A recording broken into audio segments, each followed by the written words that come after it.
বলতে পারি ঢাকা নগর থেকে 1 থেকে 1.5 কোটি মানুষ গন্তব্যে যায় পরিবার পরিজনের সাথে ঈদের আনন্দ ভাগাভাগি করার জন্য।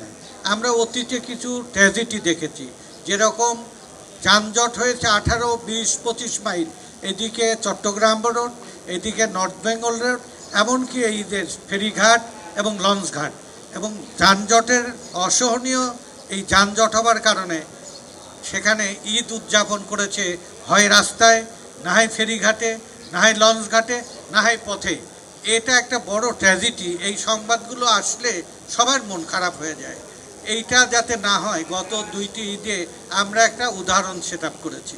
উদাহরণের মধ্যে আমাদের সবচেয়ে বড় পরিকল্পনায় একটা সুবিধা পেয়েছিলাম, সেটা হচ্ছে যে এত লোক আমাদের, যদি 3টে বলি, সড়ক পরিবহন, রেল পরিবহন আর নৌ পরিবহন, লঞ্চ, বাস, স্টিমার, রেল, এছাড়া তার কোনো বিকল্প নেই, না হয় পায়ে হাঁটা।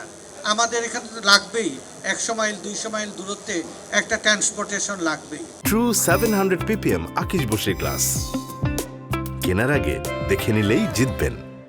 এইটা একসাথে যদি আমরা সবাই ছুটি দিয়ে দেয়, তাহলে এই যে ভোগান্তিটা হয়, এই ভোগান্তি না হওয়ার জন্যে সরকারের কাছে, বিশেষ করে ঈদ ম্যানেজমেন্ট কমিটির পক্ষ থেকে ছুটিগুলো যেন রেশনাল করে, এমন একটাভাবে করে যাতে করে মানুষগুলো তার মতো পরিকল্পনা করে যেতে পারে।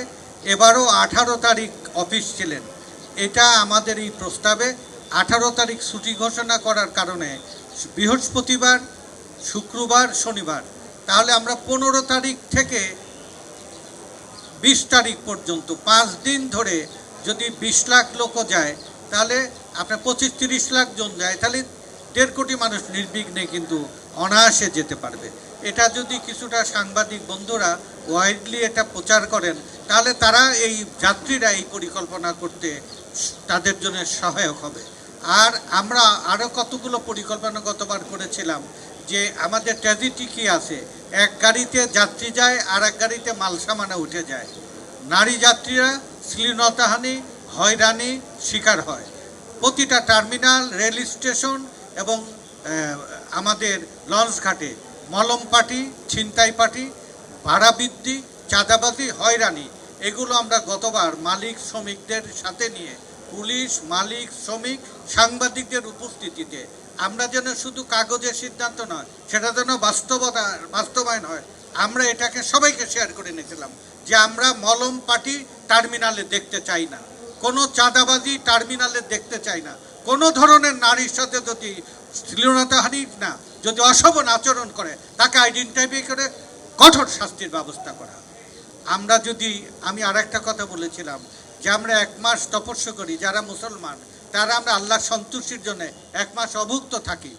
1 কোটি 1.5 কোটি মানুষ যারা বাড়িতে যাবে পরিবারের সাথে ঈদ করার জন্য, তাদের অভিশাপও আমাদের উপরে বড় কষ্টের কারণ হয়ে না দাঁড়ায়, তার জন্য বলেছিলাম এটা ইবাদত এবং সবের অংশ মনে করে মালিক, শ্রমিক, পুলিশ, বিআরটিএ, সাংবাদিক এবং আমাদের সিটি কর্পোরেশন আমরা যৌথভাবে যদি কাজ করি, তাহলে 1-1.5 কোটি মানুষকে নির্বিঘ্নে বাড়িতে পৌঁছে দিয়ে বাড়ি থেকে ফেরত নিয়ে আসার, যদি উপরআল্লাহ অন্তর্যামিত দেখবে যেখানে আমরা যৌথভাবে এই ভালো কাজটি করতে পেরেছি। এই ভালো কাজটা সরকারও একটা উদাহরণ হিসেবে নিয়েছে। যেমন আমাকে মাননীয় প্রধানমন্ত্রী ডেকে 25 তারিখে একটা নির্দেশনা দিলেন যে গত 2টি ঈদের যে ম্যানেজমেন্টটা ভালো হয়েছে, সাংবাদিকরাও লিখেছে, আমরাও দেখেছি, আমার কাছে বিভিন্ন এজেন্সি রিপোর্ট দিয়েছে। এর চাইতে যদি একটু বেটার সুবিধাটা হয়, তাহলে মানুষ এই সুফলটা ধরে রাখার চেষ্টা করবে। আমি পুলিশ কমিশনারের সাথে আর একটি বিষয়ে একমত হয়েছি, পরিবহনের একটা গুণগত মান পরিবর্তন করা আমাদের জন্য অপরিহার্য হয়ে গেছে। আমরা এত পরিশ্রম করি, এত সেবা দিই, দেশের বন্দর সচল রাখা, হাট বাজার থেকে সব কিছু, গোটা দেশের পণ্য এবং যাত্রীবাহী বহন করার পরেও আমাদের সম্পর্কে মানুষের কমেন্টগুলো খুবই ট্র্যাজেডি। আমরা যদি সেটা হৃদয় দিয়ে অনুভব করি, এটা সংশোধনের জন্য আমরা যেন সক্রিয়ভাবে চেষ্টা করি।